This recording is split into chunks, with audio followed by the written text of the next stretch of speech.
On the fourth day of Christmas, my truest love gave to me quite a few things, and I am extremely grateful, and I thought I would share one of them with you. This is something I'm definitely going to consider more, and I think we should all consider going into the new year. We are probably familiar with John chapter 3. That's the one with, "For God so loved the world that he gave his only begotten Son, that whosoever believes on him would not perish but have everlasting life."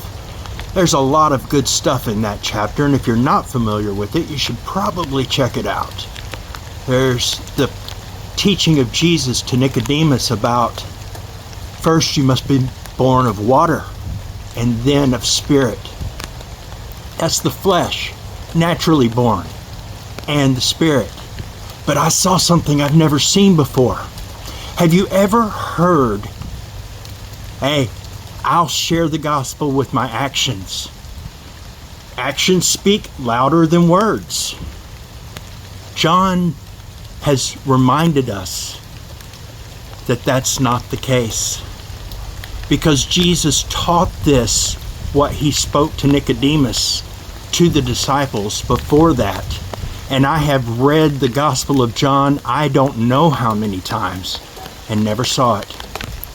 In John chapter 2, the chapter right before this, is the first recorded miracle of Jesus, the wedding at Cana.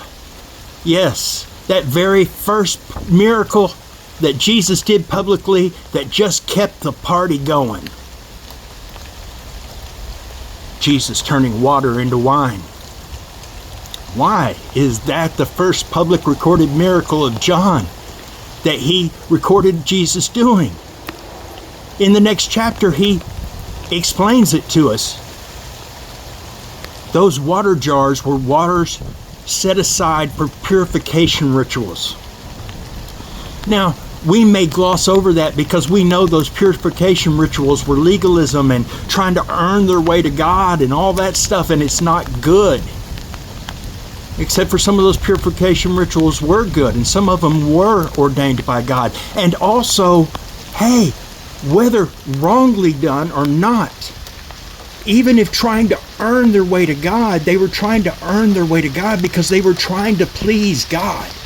Everyone trying to earn their way to God is trying to please God. These jars of water were them trying to set aside some part to please God. It was something set apart out of a desire to be acceptable of God and to have relationship with God and to please God. And God took that water, that flesh, what wrongly came towards him, and he transformed it into wine, a representation of the Spirit that became the best that the master of the feast had ever tasted. You must be born of the water, and we all have been. Oh, but taste and see that the Lord is good, and be born of the Spirit, because that, I think, was what Jesus was saying with the miracle of the water to wine, and was explained the next chapter, because guess what? Words are a lot more clear than actions. So when you're thinking about your friends and your family and the people you encounter seeing Jesus through you in this upcoming year, you might think about that. Be blessed. Merry Christmas.